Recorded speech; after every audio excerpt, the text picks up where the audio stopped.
Bem-vindos a mais um podcast Conhecendo Jesus. Que alegria ter você aqui mais uma noite, mais um dia, compartilhando da palavra do Senhor nessa mesa abençoada. Nós hoje estamos no 28º podcast Conhecendo Jesus. É, presbítero? 28º, então. É isso aí. Isso aí. E antes que a gente comece, antes que a gente dê início, tem muita coisa boa para acontecer hoje, temos um convidado muito especial.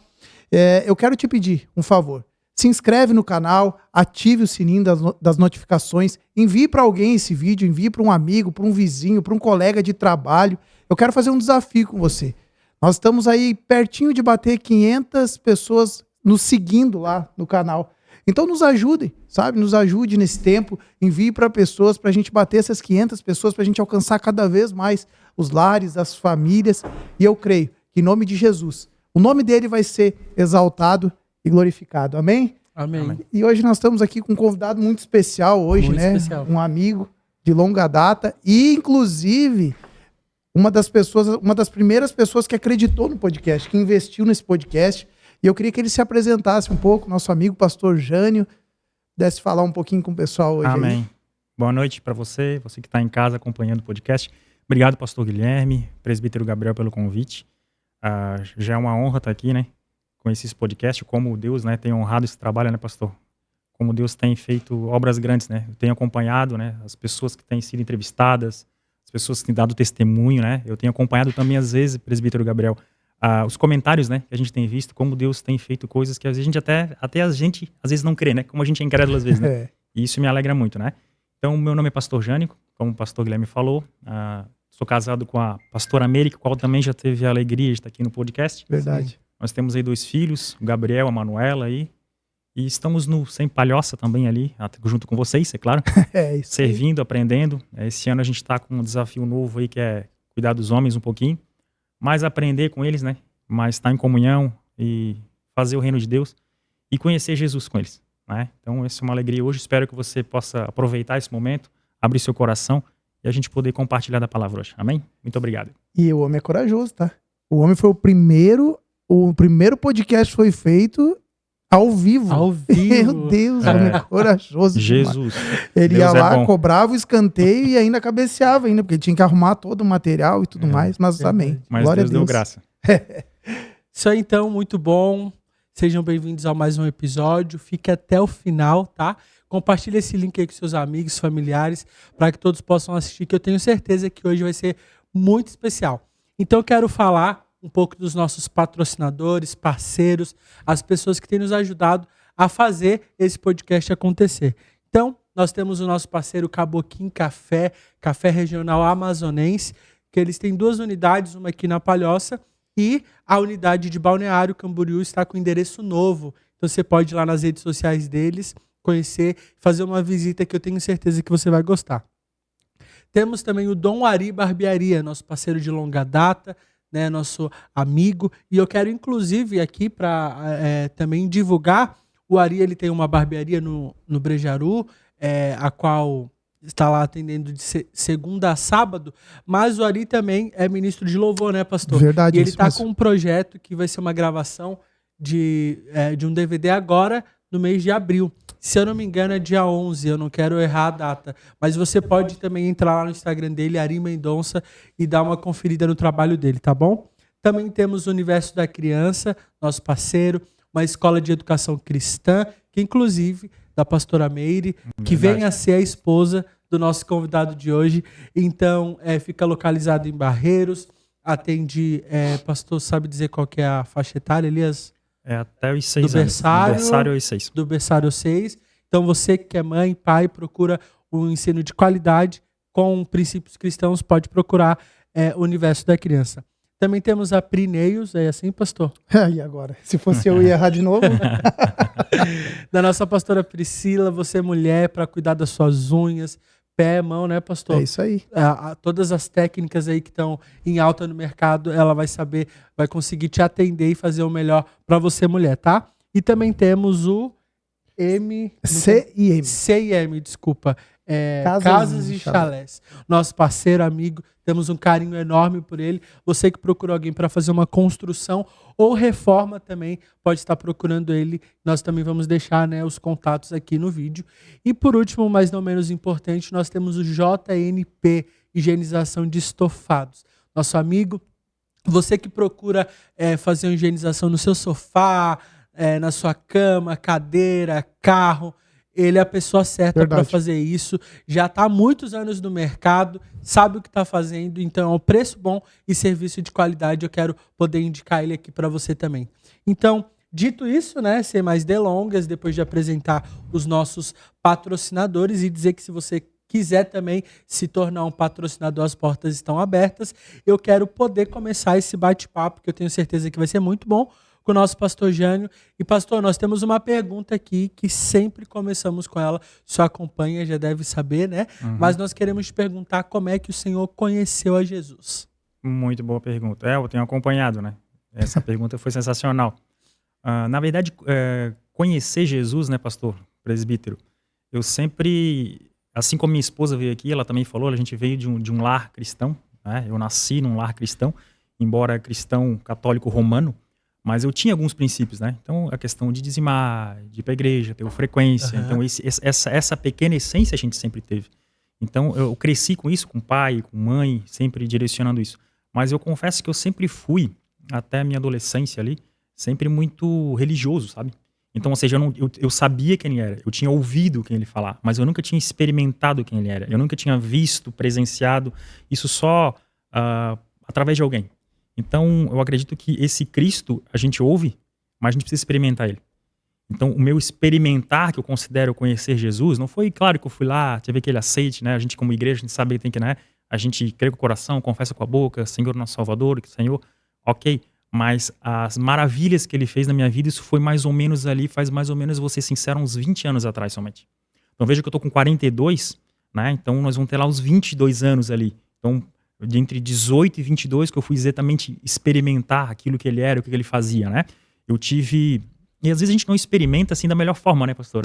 A gente diz que assim, vem por amor, vem pela dor. Mas verdade. Eu conheço poucos que vieram pelo amor, né? A maioria vem pela dor. E eu também não fui diferente, né? Então, assim, eu tive um relacionamento, né? Uma certa namorada no começo. E nesse relacionamento conturbado, o mover de Deus, né? Eu tinha uma mãe que orava, eu tinha um pai que estava junto. Mas o que eu presenciei naquele relacionamento foi que eu falei, cara, o que está acontecendo aqui?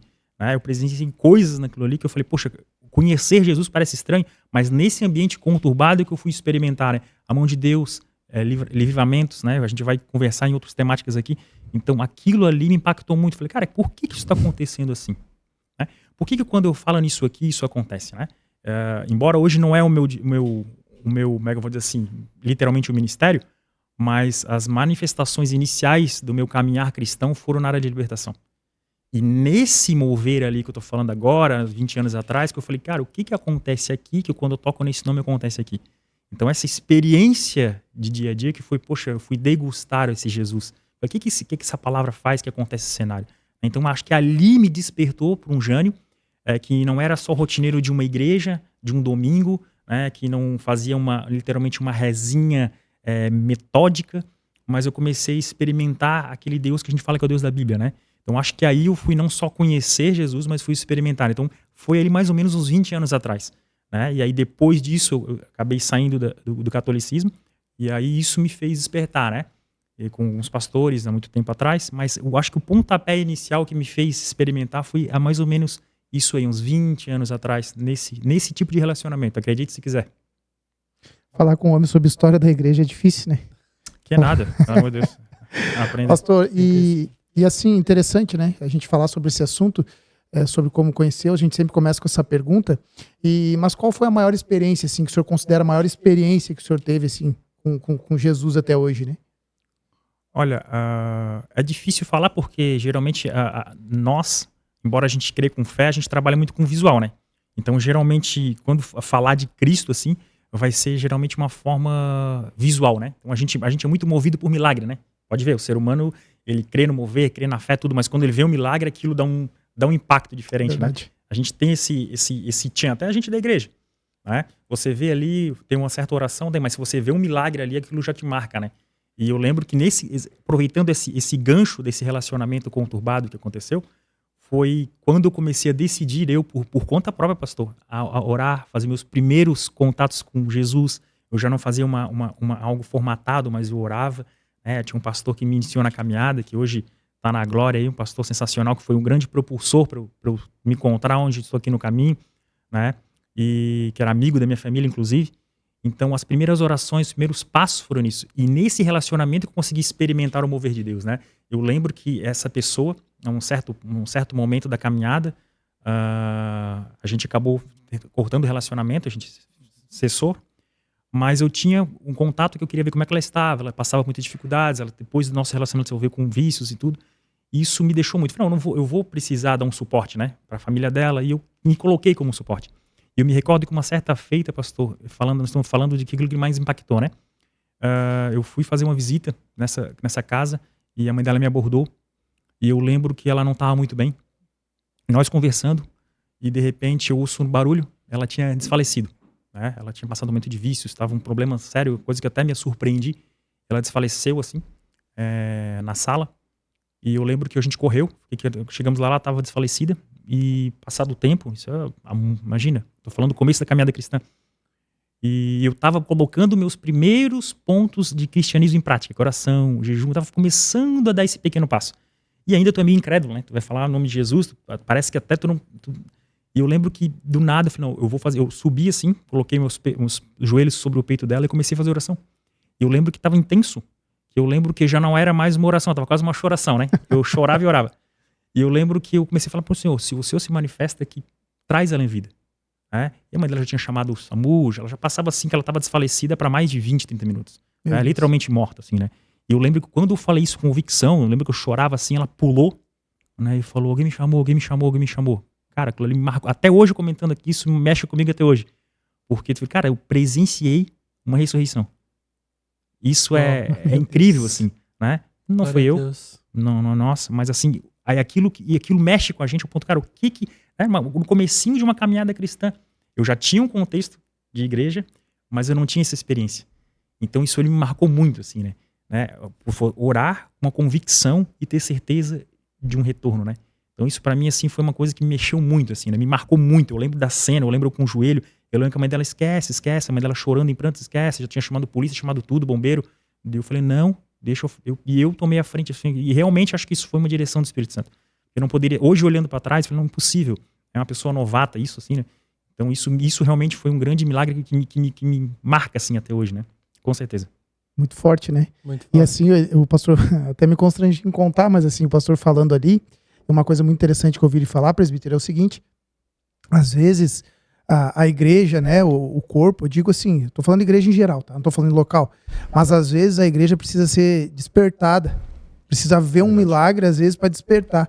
Nós estávamos num lugar esses tempos assim atrás, assim, numa comunhão assim de irmãos, e terminou o momento ali da palavra e tudo mais, e eu vi que de trás de onde estava o pessoal saiu uma irmã totalmente enferma, com seus braços que não podiam nem sequer levantar. Ela relatou para nós que ela não podia trabalhar. E na hora da oração eu lembrei, sabe do que, pastor? O mais interessante que eu lembrei quando Jesus vai ressuscitar Lázaro. Sim. E ele diz, eles vão ver que o Senhor me ouve. Eu estou parafraseando só. Sim. Mas para que eles vejam, né, que o Senhor me ouve. Né? Mais ou menos isso, né? Parafraseando aqui. E quando nós oramos e falamos, né? Senhor, que não sejam as nossas mãos, mas que sejam as tuas mãos. E quando ela recebeu, que nós falamos no nome de Jesus, aquela mulher pulou. E os braços dela estavam travados, destravou, assim. Então, assim, e a igreja se alegrou. Por quê? Porque a igreja às vezes precisa ser despertada, né? Sim. Então, assim, muito bom, muito bom. Gostei desse assunto, porque eu não sabia, né? Conheço o pastor Jânio há um tempão e eu não sabia que ele tinha presenciado uma ressurreição. Não, incrível. Eu lembro das palavras dela. Alguém me chamou.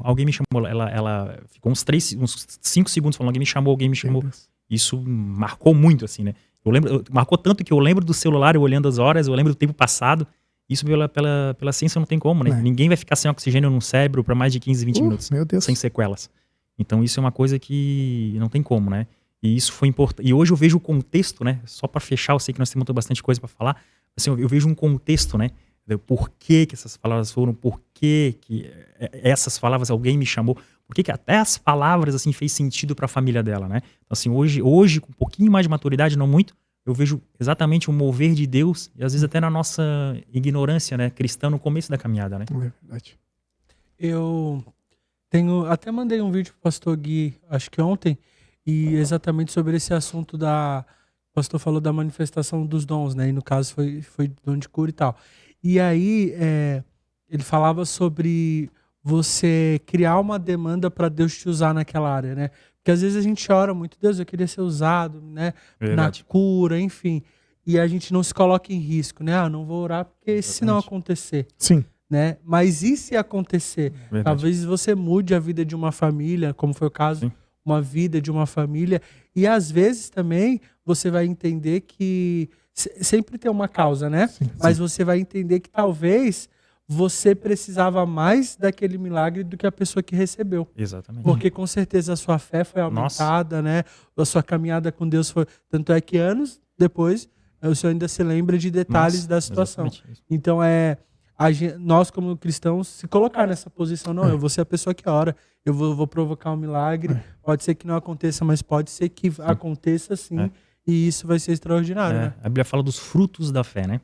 Tem a fé, mas os frutos da fé, é algo que eu preciso ver. Movido em fé, eu vejo. Quando eu me botei, hoje eu vejo, né? Quando eu falei, não, eu vou fazer uma oração. Eu até me surpreendi no primeiro. Meu Deus, eu mesmo, quem é que tá falando comigo mesmo? E na hora que eu fiz, foi. Então, assim, é o fruto da fé. Eu tive fé que eu ia falar a oração, mas eu agi, né? Então, é os frutos da fé, né? Muito bom mesmo. Muito bom. Pastor, e hoje, se o senhor estivesse de frente com uma pessoa que não conhece a Jesus, nunca ouviu falar, e o senhor tivesse a missão de apresentar Jesus para essa pessoa, como é que o senhor faria? Boa pergunta. Sabe, presbítero, eu acredito no evangelismo, mas eu acredito na forma do evangelismo. Eu acredito que você expor é importante, mas como expor faz a diferença. Então, talvez a gente pudesse falar lá, João 14, ele é o caminho, a verdade e a vida, ele é o Filho de Deus, se encarnou, né, verteu o seu sangue por nossos pecados, nos salvou, agora a vida eterna. Isso é bíblico. Quer queira, quer não queira, isso é intocável. Mas para quem se é uma pessoa que não conhece, né, eu preciso atingir ela de alguma forma, né? Eu preciso apresentar esse Jesus de uma forma, primeiro, simples. Né? Você veja assim que não tem expressão maior no cristianismo. Não tem. Eu acho que assim, eu me arrisco aqui a falar, talvez eu possa até cometer um erro aqui. Né? Até me perdoem. Mas eu me arrisco a dizer que só o cristianismo você vê uma pessoa que é justa, que é completamente nunca pecou e que veio para dar a vida por um injusto. Ninguém na terra que é justo quer pagar por um pecado que não é seu. Ninguém. Só Jesus decide vir justo, né, para pagar a vida por um injusto. Então, assim, isso a gente só te encontra no cristianismo, porque isso é contra a lógica até do direito. Como é que eu vou ser penalizado por uma coisa que eu não fiz? Não tem isso, não tem lógica humana. Ele já quebra a lógica aí, né? Não tem pai, né? Não tem mãe que expresse o amor dele, né? Não tem nada no nível dele. E ele é simples, né? A gente às vezes inventa, ele é simples, ele te alcança onde está, na tua casa, do jeito que você está falando, né? Com a simplicidade, com a forma, ele apresenta-se com peixinho, ele faz milagre de peixinho, né? Ele vai falar de agricultura. Então, às vezes, a gente quer apresentar um Deus intocável, né? Intangível. Né? Tu vê que só o cristianismo tem um Deus que veio ao nosso encontro. Tu pega qualquer religião, né? É aquele Deus do panteão que tem 5 tal, que tem 7 chifres e aquela soberania. Deus mesmo que ele é soberano, ele se encarna e vem estender a mão pra gente. Meu Deus. Só o cristianismo tem isso. Um Deus que vem ao encontro do homem para resgatar, né? E esse Deus ele tem que ser simples, cara. Ele tem que me amar, ao mesmo tempo não me aceitar, mas estender a mão. Então, se eu pudesse falar isso para alguém, eu falei, cara, esse Deus é simples. Esse Deus, ele conhece as tuas dores melhor que você, né? Ele sabe das tuas dores que você nem vai, ainda que você vai ter. E ainda que teu pai, como diz a Bíblia, te abandone, tua mãe, ele tá ali para estender a mão. Você pode falar, ele te ouve. Você pode estar no banheiro, ele te ouve. Então, assim, ele é um Deus tangível. Ele é um Deus tocável, ele é um Deus que te ouve. Não é um Deus futurista. Não é um Deus dos quadrinhos. É um Deus que te ouve. Né? E tudo isso que ele fez só para alguma coisa, para poder um dia estar com ele na eternidade. O maior objetivo de Jesus ter visto aqui é para um dia você estar na mesa com ele para a eternidade. Ele só veio aqui falar, eu quero você para mim. É simples essa a mensagem do evangelho. Ele veio para cá para falar, cara, eu quero você comigo. Você estava longe de mim, nós nunca mais se vê. Mas agora você vem para minha mesa e eu quero te ter para sempre. Então, esse Jesus para mim é o que eu poderia talvez falar de forma mais caricata, sem ser muito teólogo, entendeu? É isso que vai mudar. Porque às vezes eu abri uma Bíblia, não que estou falando que a palavra, né? A gente sabe do efeito da palavra falada, né? Não é isso. mas às vezes a gente entender desse Deus, que ele pode ser tangível, tocado, né? Amém, pastor. Amém. Pastor, nós estávamos falando, falamos sobre experiência. Eu acredito que o senhor já vivenciou, né, muitos milagres, né? E eu acho que acho que é duas perguntas numa, né, que a gente estava falando ali. Mas assim, vamos seguir em frente aqui. E eu queria fazer uma pergunta para o senhor bem específica, né? A Bíblia é perfeita. A palavra de Deus é perfeita e não muda, né? Verdade. Para todo tempo e todas as gerações, né? De geração em geração, a palavra não vai mudar, né? Eu gosto muito de falar que o que se renova, realmente que a palavra fala, o que se renova são as misericórdias do Senhor. Verdade. E não a palavra. A palavra não se renova. Exato. É as misericórdias, né? Então, assim, qual o versículo, ou o texto, enfim, qual foi o versículo, o capítulo que impactou a sua vida, assim? Eu lembro que quando eu lia a Bíblia pela primeira vez, assim, ainda adolescente, ainda no período católico romano, digamos assim, eu sempre gostei da leitura, então não tinha problema com isso. Mas eu lembro, assim, que teve um texto, eu poderia até falar Salmo 23, João 3,16, Filipenses 4, Salmo 50, Salmo 51, poderia citar todos esses clássicos que são excelentes textos, mas aquele que mexe com a gente, sabe? Eu sempre, assim, eu gosto muito de Paulo falando para a igreja de Corinto, já no primeiro capítulo 18, né? Ele fala que a mensagem da cruz, ela vai ser loucura para aqueles que padecem. Mas para nós, que estamos sendo salvos, ele é o poder de Deus. Isso para mim é uma coisa que eu mais tenho paixão, assim, sabe? Porque tu parar pra pensar, é verdade, cara. A gente é maluco, a gente não é normal. Porque a gente crê num Deus, um Jesus que anda pelas águas, aí num Deus depois que abre mar, né? Um cara que ressuscita, na verdade, Lázaro não estava nem morto, estava podre. Lázaro não estava morto, ele estava podre. A Bíblia diz que Lázaro cheirava mal, né? A gente crê num Deus que não tem lógica nenhuma, que para um sol, a gente não é normal. Entendeu? Se tu botar os óculos, como Paulo fala aqui, daqueles que estão padecendo, isso somos nós. Nós não somos normais, ponto. Né? Só que a Bíblia fala que essa anormalidade, na verdade, é a manifestação do poder de Deus. Isso para mim é sensacional, porque assim, cara, tu pode, com a fé, parar um sol, ressuscitar um morto, e você nem sabe disso, cara. Se eu estiver aí dentro de você, você me aceitar, você mudar, você faz coisas que nem você sabe. E esse é o poder de Deus. Então, quando Paulo faz para a igreja de Corinto, ele falou, galera, vocês estão, beleza, nós somos loucos, mas essa loucura que vocês estão achando, na verdade, é manifestação do poder de Deus. Isso para mim foi, cara, sensacional. Né?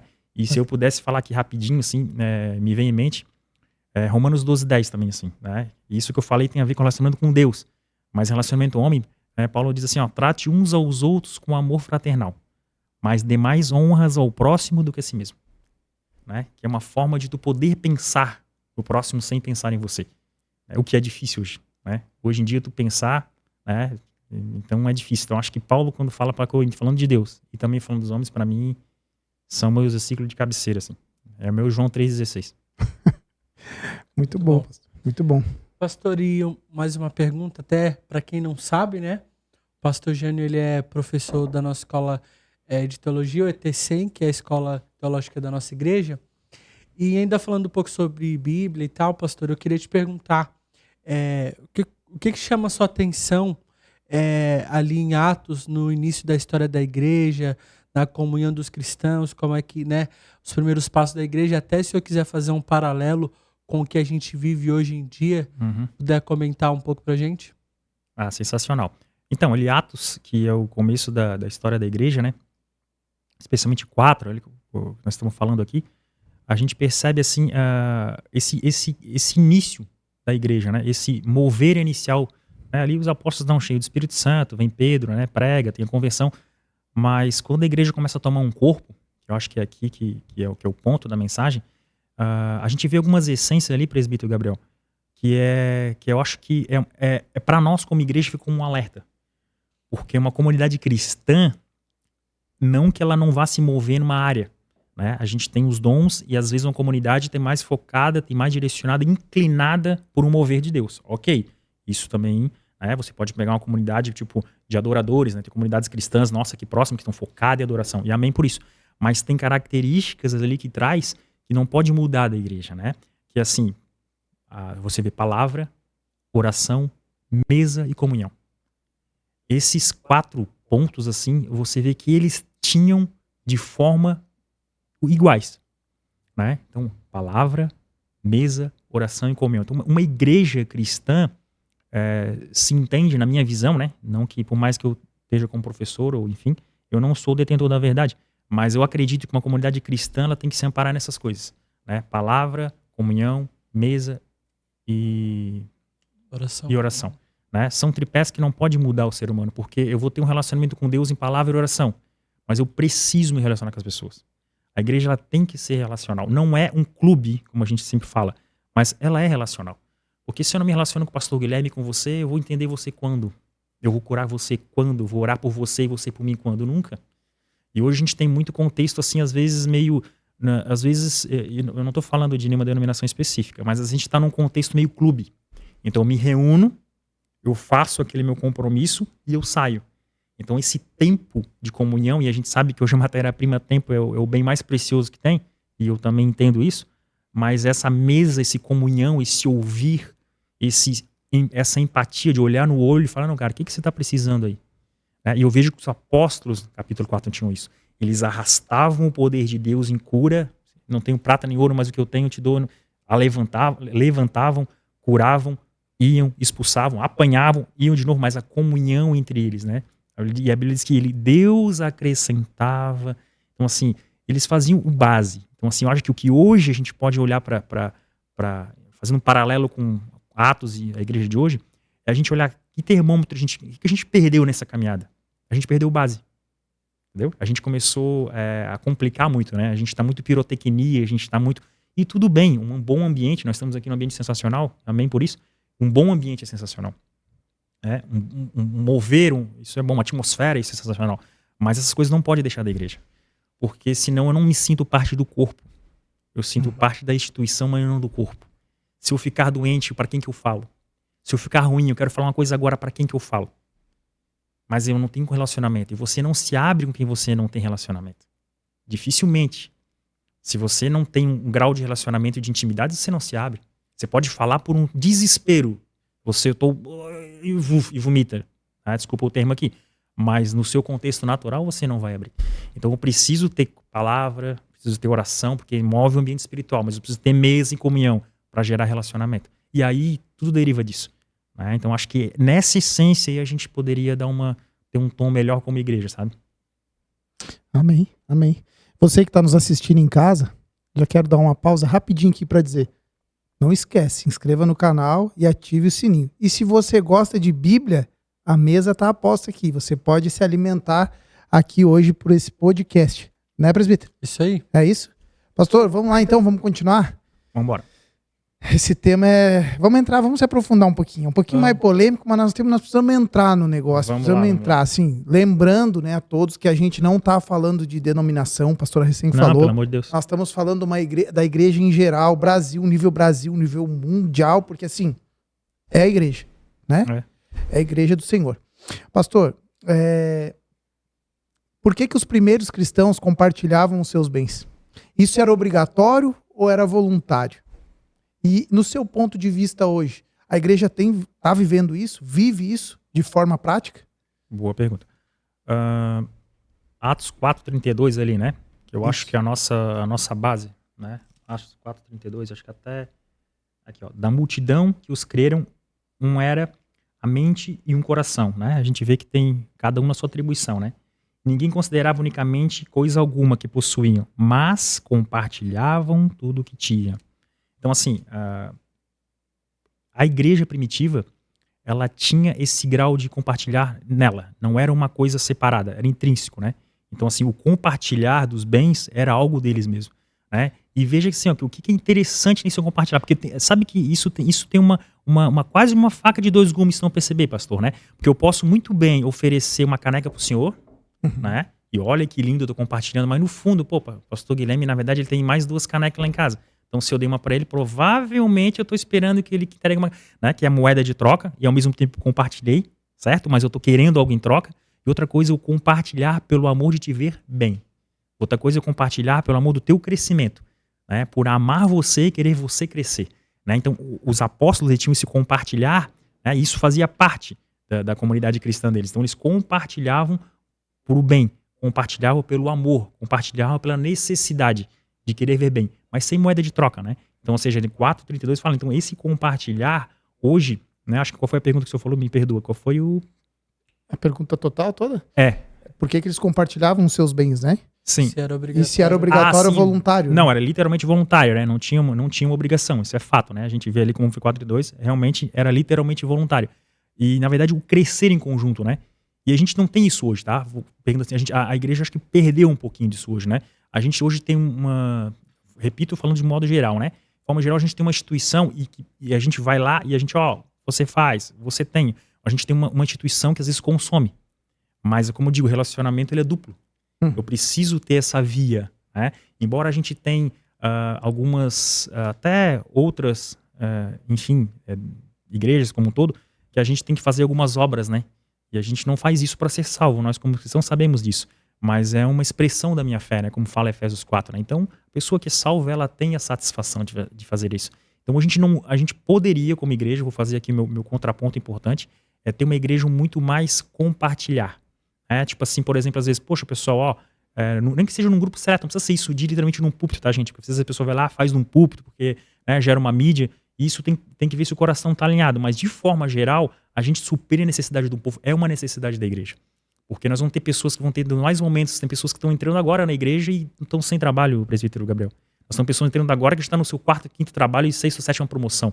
A igreja é o extrato da sociedade. Você tem pessoas bem, mal, capital alto, capital baixo, simples, autoinstrução, semi-analfabeto, analfabeto, letrado, iletrado. O extrato da sociedade é uma igreja. Se você pegar hoje e quiser tirar um extrato da sociedade, você vai na igreja.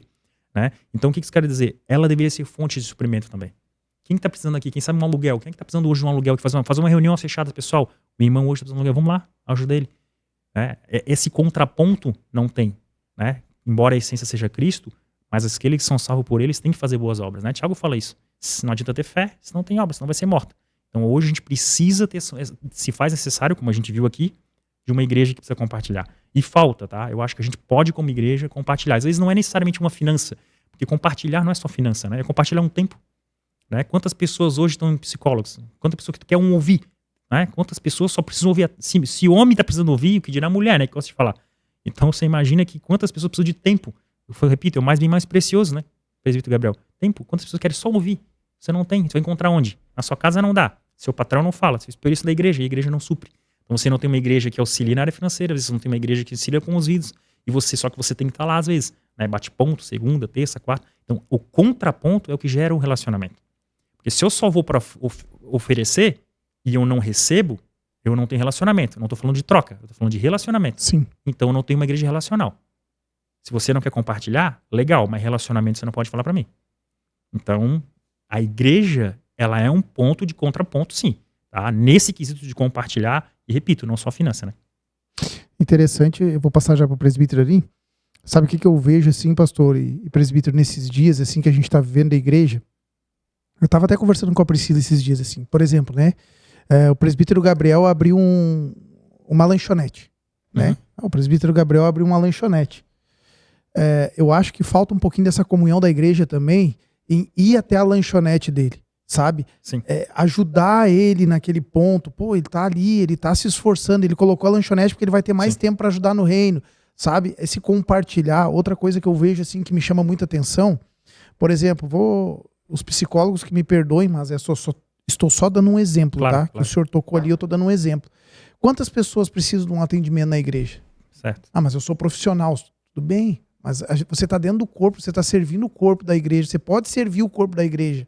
Né? Eu creio num Deus que ele pode suprir as nossas necessidades quando a gente serve o corpo da igreja. Eu creio nesse Deus, não é uma troca. Não estou dizendo nada. Sim. Mas eu creio nisso. Então, assim, o que eu vejo hoje? Nós precisamos urgentemente voltar à essência. Sabe? A essência. Por isso que até Deus deu esse tema aqui pra gente, voltar à essência mesmo do servir. De estar servindo mesmo. E não estou falando só dentro da igreja local, mas pessoas. Sim. Sabe? Com aquilo que Deus nos deu mesmo. Com o dom que Deus nos deu mesmo, né? Então, eu queria deixar só esse... Muito bom. Isso vale para todas as áreas, né? Todas as áreas. Se eu sou sou da área da fotografia, eu posso servir na igreja. Se eu sou um médico, Sim. eu posso prestar atendimento. Para qualquer área isso vale, né? Isso. Até porque tem demanda para todas essas áreas, né? Ô pastor, eu queria tirar uma dúvida até mesmo para quem está em casa. O senhor falou sobre compartilhar ali no começo da igreja e isso não está ligado, até não estava na pauta, não está ligado a dízimo e oferta, né? Nós estamos falando de princípios diferentes. Por que eu pergunto isso? Porque talvez alguém tá ouvindo, então eu não vou mais dizimar, vou pegar o meu Não, valor e vou... nada a ver com oferta. Só pra... Até porque a tua oferta pode ser maior que o teu dízimo. Eu posso ofertar um tempo para um irmão, eu sou um médico, dá um exemplo aqui, eu posso ofertar 3 horas que vai valer muito mais do que um dizimar. É verdade. Né? Posso ofertar um bem que vai valer mais do que o meu dízimo, né? Na verdade, o problema hoje é que está muito ligado ao dízimo, né? É porque hoje, quando se fala assim, oferta toca nessa seara do dinheiro, e como infelizmente ainda tem pessoas que fazem essa gestão errada, né, pastor Guilherme?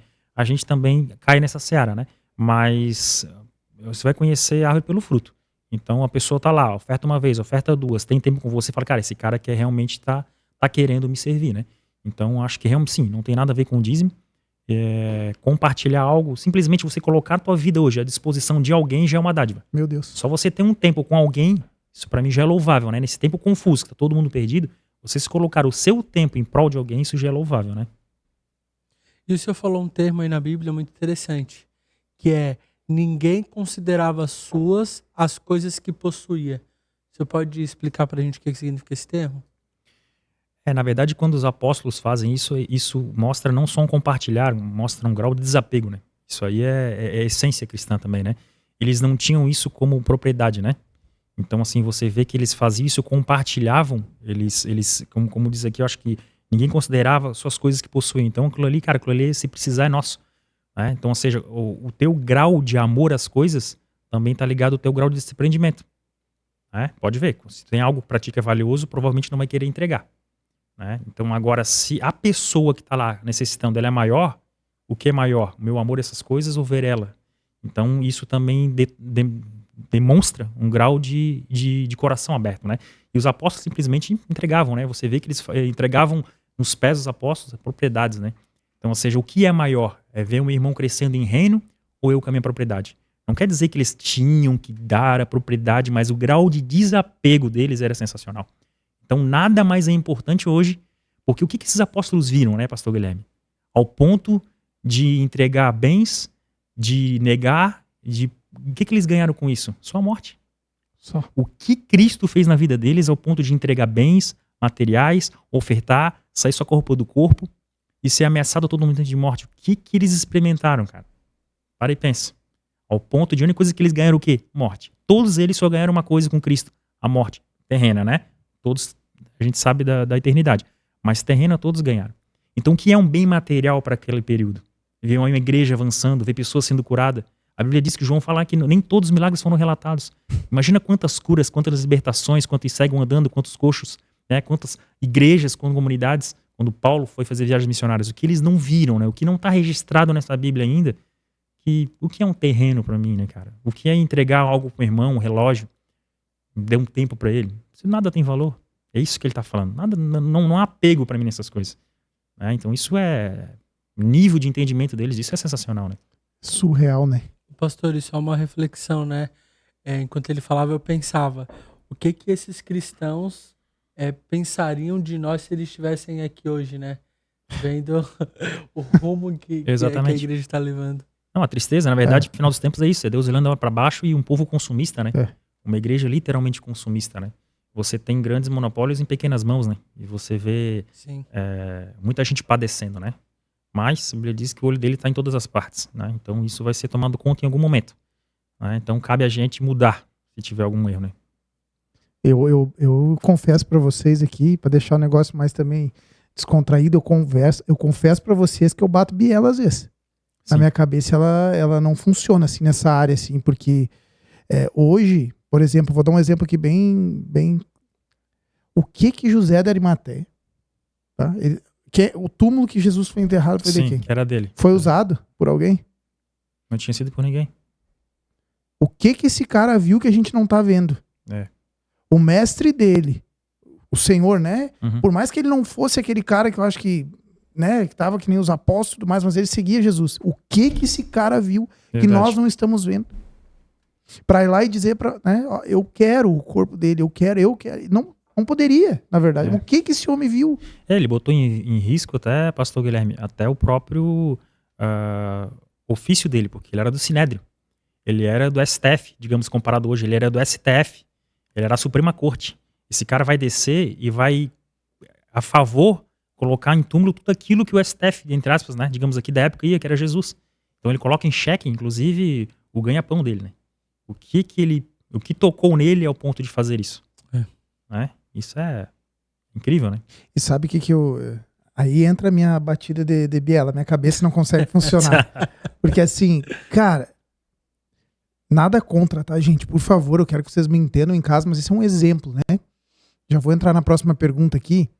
Por exemplo, assim, nós conversando agora, o presbítero Gabriel chegou em casa do trabalho e, poxa, teve que vir gravar, e eu também, aqui, o pastor Jânio também estava trabalhando e tudo mais. E às vezes tem gente que tem a oportunidade de dedicar o seu tempo para o reino. Vou dar um exemplo clássico aqui. Uma pessoa que talvez está aposentada, ou, cara, uma pessoa que hoje tem uma estrutura numa empresa que dá esse, sabe, Sim. esse direito dela poder fazer, né? essa condição, desculpa, a palavra é essa, a flexibilidade. Cara, sabe o que eu tô orando? Para que as pessoas enxerguem isso. Enxerguem isso. E nós que estamos tentando, estamos batalhando e trabalhando, às vezes a gente quer dar mais, não consegue, mas a minha oração é o seguinte, que as pessoas enxerguem isso, aquilo que José de Arimateia viu, sabe? Que nós possamos enxergar isso a cada dia, para não bater biela na cabeça, não parar de funcionar, porque senão a minha para, às vezes, sabe? É difícil. Mas vamos lá. Pastor, e como que a caridade ali fortalecia a unidade entre os irmãos? E o que a igreja atual pode aprender com a prática da caridade da igreja primitiva? Então, assim, ó, pastor, boa pergunta. Em Atos ali, até no capítulo 4, o que é interessante, sabe? Que as pessoas que iam se convertendo ao evangelho, Atos 4:34 diz que não havia necessitado entre eles. Isso era sensacional, né? Tu imagina, a igreja tá crescendo, tá abrindo uma comunidade cristã, tem problema, tem gente com possessão, tem gente que tá liberta, tem gente com problema físico, problema emocional, né? A igreja tá avançando e todos que estavam ali não tinham problemas com necessidade. Todos eles eram supridos. Imagina uma igreja onde tem as necessidades supridas. Hoje, é difícil encontrar uma? É difícil. E eles tinham essa igreja. Né? Tipo assim, quem que a gente está olhando que está precisando? Tem, foco nele. Quem que o irmãozinho está precisando? Foco nele.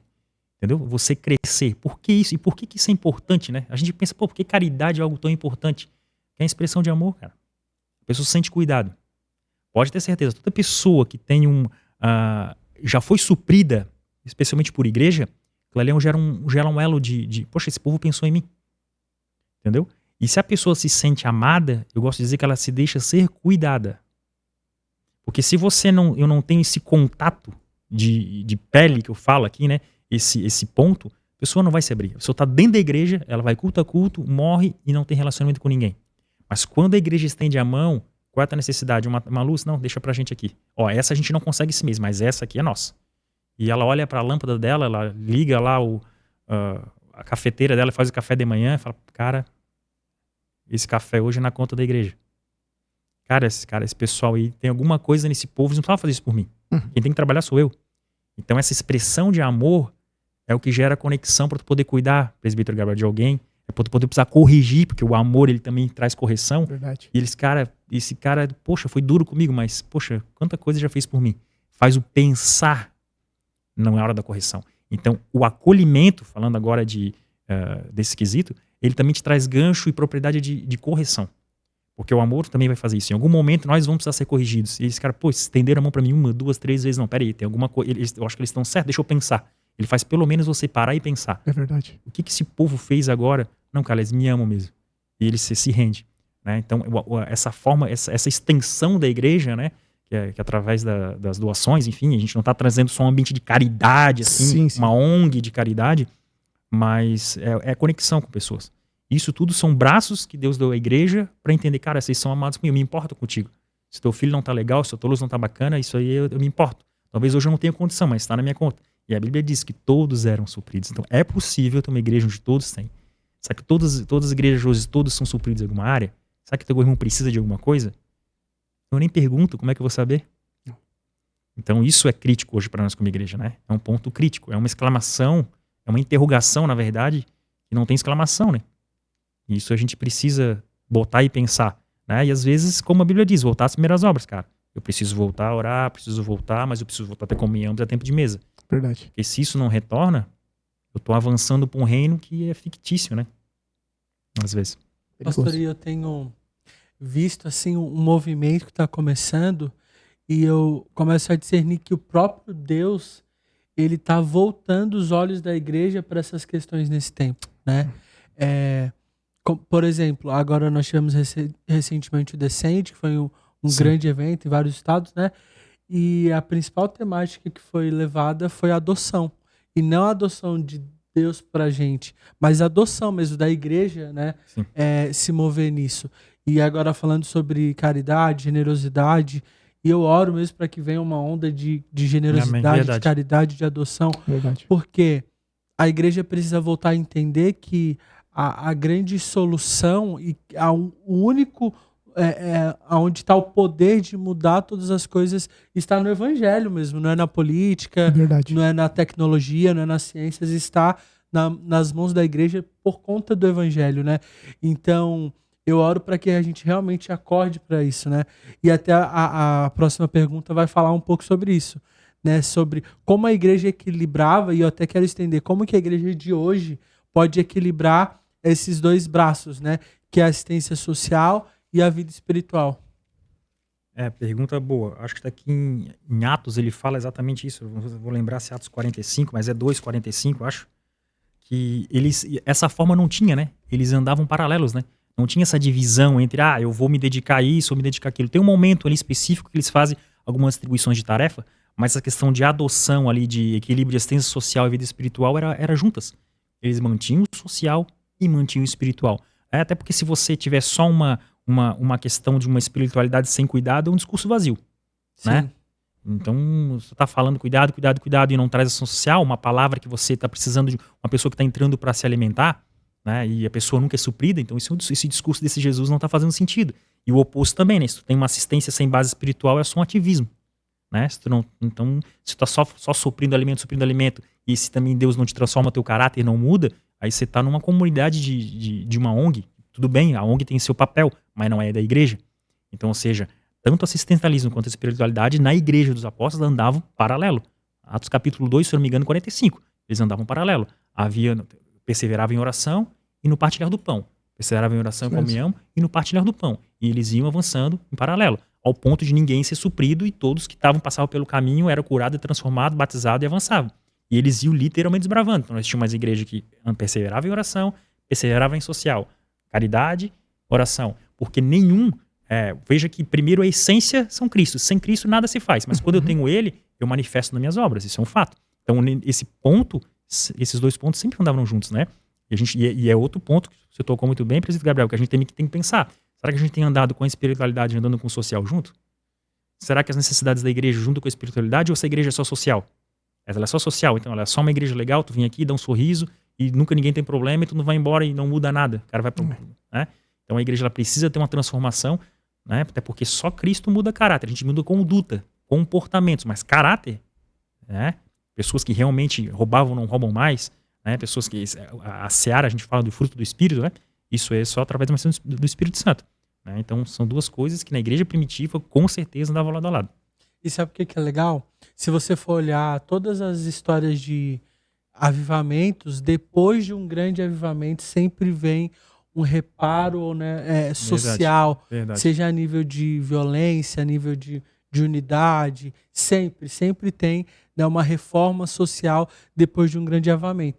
E aí isso mostra pra gente o quê? Que às vezes a igreja ela quer andar muito, né, no espiritual, se mover, mas saber que caminhar pelo Espírito é também se mover nessas obras, né? E isso vem dele, né? É inspirado por ele. Então, é esse equilíbrio que o pastor falou, esse é o lugar, né? É um combo completo. Não se faz sem o outro. Espiritual e social andam junto.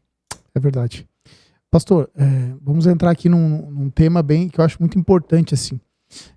Eu acho importante porque para a gente colocar os pontos no lugar, né? Por que surgiu a necessidade ali, né? Foi em Atos também, de escolher diáconos, né? Separar aqueles diáconos ali.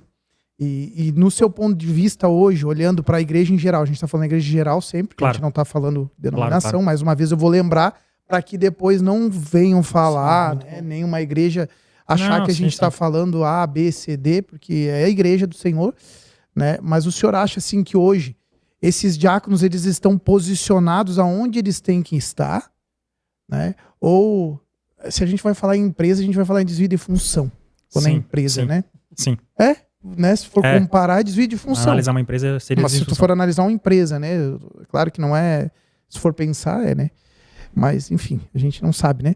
Então, assim, o senhor acha que hoje, né, o porquê da necessidade e se hoje eles estão posicionados no lugar certo, né? Onde eles têm que estar?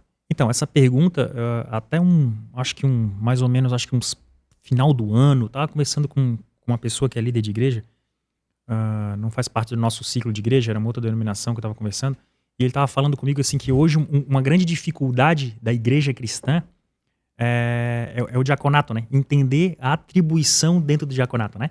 Porque a gente normalmente usa passeia, né? A gente usa umas atribuições focadas em atividades de serviço, né? Mas se tu olha ali Atos 6, né? Há um ajuste que a gente poderia melhorar nesse quesito.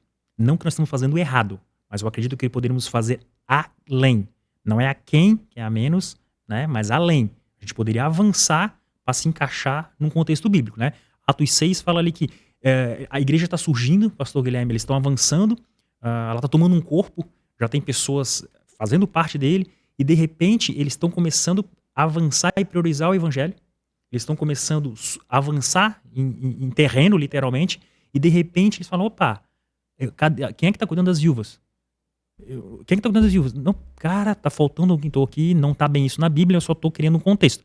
Quem é que está cuidando das viúvas? E a Bíblia diz que eles, peraí, vamos levantar um grupo, vamos dar um ministério para esse povo, para eles atender as viúvas, para ele entender o necessitado. Por quê? Porque havia uma prioridade na palavra. Então o que a gente faz? A gente não sempre andou junto? A gente não cuidou de suprir a necessidade deles e pregou o evangelho? Então vamos fazer o que diferente agora? Vamos fazer igual. Então a Bíblia diz que eles levantam, então Atos capítulo 6 é um grande capítulo que foi o levante dos primeiros diáconos da Bíblia, né? Que são para quê? Para poder auxiliar as viúvas, está lá, né? Então, ou seja, para o auxílio do povo, né? Então, ou seja, quais são os dois grandes pilares do diaconato? Auxílio do povo, né? No caso ali, Atos das viúvas, e para que a palavra pudesse ser dada prioridade pelos apóstolos. Então, hoje a gente está fazendo isso, né? E aí vem um ponto interessante que o presbítero Gabriel tocou muito bem nessa pergunta. Que assim, se eu não estiver equivocado, 1 Timóteo capítulo 3, ele dá uns atributos do diaconato. E se você ler os atributos que Paulo fala para Timóteo, ele vai ser pastor depois, numa grande igreja que é Éfeso. E ele fala, Timóteo, vou te dar uma dica aqui, porque tu vai precisar lá. Então, quando tu pegar tô só criando uma versão Jânio do apóstolo Paulo. Quando você for dar uma olhadinha lá, dá uma olhadinha aqui, eu preciso que esse cara não seja tomado a vinho, ter boa conduta, cheio de espírito. Ele dá umas atribuições físicas e dá atribuições espirituais. Por que eu tô falando isso? Porque o diaconato não é só servir de mão, é servir através do Espírito também. Então, ou seja, eu preciso que esse povo também vão atender, vão orar, vão cuidar, vão ter esses primeiros contatos com o povo até para trazer a necessidade para a igreja. Então, o diaconato, a gente serve hoje, né? A gente faz a ceia, a gente tem outras atribuições de diaconato, mas eles também são obras, inclusive são cheios do Espírito Santo, né? Até porque se for só fazer um serviço braçal de diaconato, né? Tem atribuições que Paulo está lá que talvez não precisasse ser necessário. Certo. Então, ou seja, há uma atribuição de cuidado com a igreja e uma atribuição espiritual sobre eles, né? Talvez, aqui uma visão agora pessoal, né? Bíblica pessoal, né? Repito que eu não sou detentor longe disso, né? Pelo amor de Deus, mas a gente pode reposicionar o diaconato numa posição onde a igreja consiga ser suprida, né? Ao ponto até de ser como Jetro. Agora nós temos um diaconato que está aqui, eles vão acender, eles vão fazer oração, e esse povo é um povo que a Bíblia diz que tem que ser cheio do Espírito Santo. Então, se um povo que é cheio do Espírito Santo é de caráter reto e tem todas as características, por que a gente não pode utilizar eles, né? Tá certo. Pastor, só para surgir uma dúvida aqui, rápida, né? Mas o diaconato, né, também ele pode, né, assim como pode, como eu acho, como deve, né, pregar a palavra do Senhor. Evangelizar, né?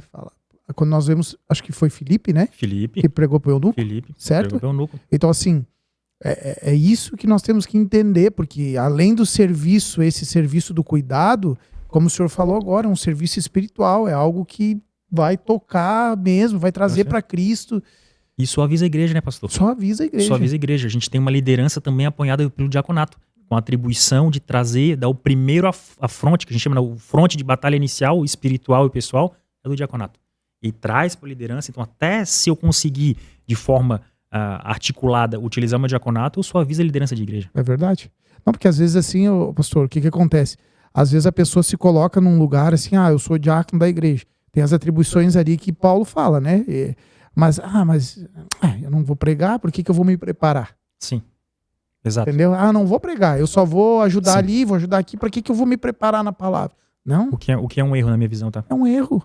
Precisa se preparar, tem que estar pronto. Pronto. Na verdade, seriam a tropa o fronte de batalha espiritual é do diaconato, para pensar. Né? Esse povo é atendido. A Bíblia vai falar que os apóstolos vão se dedicar agora à expansão, palavra e reino. E o que está aqui para trás voltando, o diaconato está atacando. Então, até se a gente conseguir fazer isso aí, repito, é um uso sensacional. Ficou bem escrito. Muito bom. Bom para esclarecer esse assunto, né? Muito bom. Pastor, como podemos desenvolver uma cultura de cuidado dentro das nossas igrejas? Sensacional. Que é a essência, né, da igreja. Eu acredito, o presbítero Gabriel, assim, que o cuidado ele tem que ir primeiro, né? Ele tem que mexer na liderança. Acho que o primeiro a ser tocado nisso aí tem que ser nós. Né? Eu acho que o cuidado tem que ser a gente, 1 Pedro 5 diz que pastorear não é por obrigação, mas por voluntariedade. Né? Por exemplo. Então, ou seja, pastor Jânio, auxiliar, eu tenho que falar o que eu tenho que colocar para ela botar essa cultura aqui. Eu preciso transformar. Eu não posso querer ter uma igreja, né, que tem uma cultura de cuidado, no qual eu não cuido. Então, acho que o primeiro a dar exemplo, né, como foi Jesus, tem que ser eu. A igreja não vai ver um exemplo de cuidado se eu não estou me colocando à disposição de cuidar. Então, ou seja, eu primeiro, né, e isso, como diz 1 Pedro, né, isso tem que ser voluntário. Pessoal, né, estamos aqui. A igreja tem que ter como princípio, assim, a grande liderança, eu tenho que olhar para a liderança. Quem são as pessoas? Tem cuidado? Tem cuidado. Então, ok. Então, a igreja já está aberta para receber um cuidado, né? Então, poxa, olha ali, ele está me ouvindo. Poxa, olha só, não, mas eu tenho acesso ao João, eu tenho acesso a Maria, ao líder tal. Eu tenho, assim, a igreja precisa ter essa cultura, vamos falar assim, a gente fala muito de visão, né? Fala aqui de visão, para poder ter o cuidado. Então, a liderança tem que estar apta, né? Para a gente poder ouvir, né? Um ouvir empático, né? Um ouvir, cara, você está te ouvindo, mas você está errado aqui, mas você está certo aqui. Então, primeiro, nós podemos ter uma mudança primeiro de liderança. A liderança tem que ser uma liderança ouvinte para poder ter transição, né? Depois disso, a gente precisa gerar ambientes de comunhão também, né? A gente tem, no nosso caso, né, outras igrejas, a gente fala do IGCs, mas tem um ambiente mais de comunhão, de relacionamento, né? Não só necessariamente de comida, né? Eu falo comunhão, eu sinto a minha igreja uma igreja que é um lugar que eu queria estar. Eu vou abrir o meu coração, porque se eu falar coisa errada, eu sei para quem eu posso falar. Então, o ambiente da liderança também tem que estar derramado debaixo de uma comunhão de igreja também, né? Se eu for num GC, poxa, galera, assim, vamos começar o GC, hoje eu não tô legal, cara. Eu queria que, vocês podem dar uma orada pra mim aqui. Ou tu vai entrar no teu GC, tá cheio do problema, tu vai ali, faz aquele protocolo e vai embora igual, assim, sabe? Só que a gente tem essa comunhão ao ponto de chegar, galera, hoje eu tô mal. Na verdade, eu não queria nem vir daqui. Eu não queria nem olhar pra ti, pelo amor de Deus. Será que a gente tem essa liberdade de comunhão? Né? Então, isso é importante, né? Muito importante. E entender que a gente não tem uma plateia, a gente tem um corpo. Então, se isso é com 5 na igreja, cara, tem que ter a liderança rápida para ouvir e tem que ter comunhão na igreja. E não importa o número. Porque às vezes a gente também está pensando em número, né? Tá pensando em número para gerar, e não tem. A gente não tem plateia, a gente tem corpo, a gente tem membros. Né? Porque se Deus vê uma liderança apta lá de cima para poder servir, para poder cuidar, para poder apacentar, e esse reflexo também está no líder João, na Maria, no José, cara, se tem 3, vira 15. Ele diz que Deus, como eu falei aqui no começo, acrescentava. E não é uma preocupação primária da igreja. Claro que eu quero mais gente. Óbvio, a gente tem um alvo, né? A pastora fala, a gente tem um foco. E amém. Mas a gente tem que preocupar na essência. Isso. Porque esse crescer, né? Paulo não fala isso, né? A Paulo regou, plantou, mas Deus deu o crescimento. Então, assim, a gente não precisa de primariamente se preocupar com o crescimento. Não é isso. Né? Eu preocupo com essa essência, hierarquia e o crescimento é dado por Deus, né? Amém. Agora é a hora que o pessoal diz, tá acabando o tempo. Meu Deus, já? A gente tinha muita coisa para falar aqui. O tempo corre muito. Corre muito, é muito rápido, né? Mas assim, o que eu queria, assim, pastor, que o senhor direcionasse, assim, né? Se o presbítero Gabriel permitir também, tá no nosso tempo final aqui, né? Nós estamos acabando aqui já o podcast, Mas eu queria que o senhor direcionasse, né, quando fosse falar para aquela câmera que está ali atrás de nós, para o povo que está em casa, eu queria que o senhor direcionasse uma palavra, sim, de motivação para quê? Talvez alguém que está nos assistindo hoje se feriu com a igreja. Não foi assistida, não foi acolhida, não recebeu isso tudo que a gente está falando aqui. Talvez a igreja falhou com essa pessoa. E nós estamos sujeitos à falha. Eu queria que o senhor liberasse uma palavra sobre essas pessoas, sabe? Que há esperança ainda na igreja. Sim. Há esperança na igreja de Cristo, né? Verdade. Se o senhor puder encerrar para nós dessa forma, eu agradeço muito. Então, eu queria falar com você que está em casa, dizer que a igreja ela é falha também. Às vezes você está em casa, né? Como o pastor Guilherme falou, está ferido de alguma forma, ferido com uma liderança. Mas eu gosto de dizer que a igreja que fere é a mesma igreja que sara. Então, às vezes, você está afastado por um relacionamento, por uma pessoa que te fez algo, que te feriu de alguma forma, seja emocional, às vezes até financeira, como a gente tem visto aí. Mas dizer que o Cristo que a gente vê, infelizmente, a gente não consegue transmitir ou transparecer a essência dele. Mas esse Jesus que, como eu falei no começo aqui, teve a oportunidade de transformar a vida, de mostrar a ressurreição, que curou a minha esposa, né? Que realmente ela estava ao ponto, literalmente, de morte, que curou a minha esposa, ele é real, ele é de hoje ainda. Né? E ele conhece a tua dor, ele conhece o teu sentimento, ele sabe o que você está precisando e ele é simples. Jesus, ele quer um relacionamento contigo. Ele quer simplesmente que você... a gente diz que geralmente Jesus, ele é cavalheiro, né? Que ele vai... você o permite e ele faz a obra. Então, se você está na tua casa, não seja que você está assistindo agora, mas dizer que esse Deus, ele é real, ele é simples e ele precisa de uma comunhão contigo, um relacionamento. Ele não veio para te extorquir, não veio para te pedir valor, não veio para te pedir nada. Na verdade, o que menos ganhou, pastor Guilherme, foi ele. Verdade. Ele não ganhou nada disso. Ganhou até má fama, né? E má fama financeira, má fama de tudo. Então a gente tem essa culpa, entre aspas, no cartório e infelizmente é nossa. A gente até como igreja até te pede perdão às vezes, pelo aquilo que a gente poderia ser uma mão de acalento, às vezes a gente é uma mão de correção, não na hora certa. Mas dizer para você que está em casa assim, ó, que há transformação, há mudança, permita-se que esse Cristo volte e mude a sua história, porque nenhum de nós estamos aqui falando no microfone, a gente não tem, estamos longe da perfeição, em outros momentos, né, pastor Guilherme, a gente foi pessoas muito reprovadas, né, e não tem nada mais feliz do que, né, uma pessoa transformada, uma pessoa sorridente. Então que Deus possa florescer de novo em você, a oportunidade de dar para a igreja um novo recomeço, né. Tem pequenas comunidades cristãs, como a gente citou aqui, que faz isso na essência. E querem só uma coisa para você, te ver bem, transformada e no céu junto com eles. A gente não tem, comunidades cristãs, como a gente falou aqui de Atos, não tem outro princípio, pastor, a não ser isso aí. Você vai ter um recurso para ofertar, para dizimar, para estar em comunhão, amém. Mas o nosso maior primário não pode ser. É você mudado, transformado, feliz e no céu com a gente. Então que Deus abençoe vocês, fiquem em paz e muito obrigado aí, tá bom? Isso aí. Obrigado, pastor. Obrigado pela sua presença Amém. aqui. Nós agradecemos, né, esse tempo de mesa, né, presbítero? Sim, muito obrigado, pastor. Amém. Estar aqui mais uma vez, né, com a gente. Tempo muito especial. Eu tenho certeza que você de casa também foi muito edificado. Por isso eu quero te pedir para compartilhar esse vídeo com algum amigo. De repente alguém que você lembrou enquanto ouvia aqui, né, os testemunhos e as lições do pastor. E eu quero pedir, você que ficou até o final desse vídeo, comenta aí a palavra comunhão. Coloca aí nos comentários para a gente saber que você ficou até o final e orar por você. Né, pastor? É isso aí. Muito obrigado. Mais Amém. um episódio, então. É isso aí. Deus Fica abençoe com Deus. vocês. Até a próxima. Até a próxima. Tchau.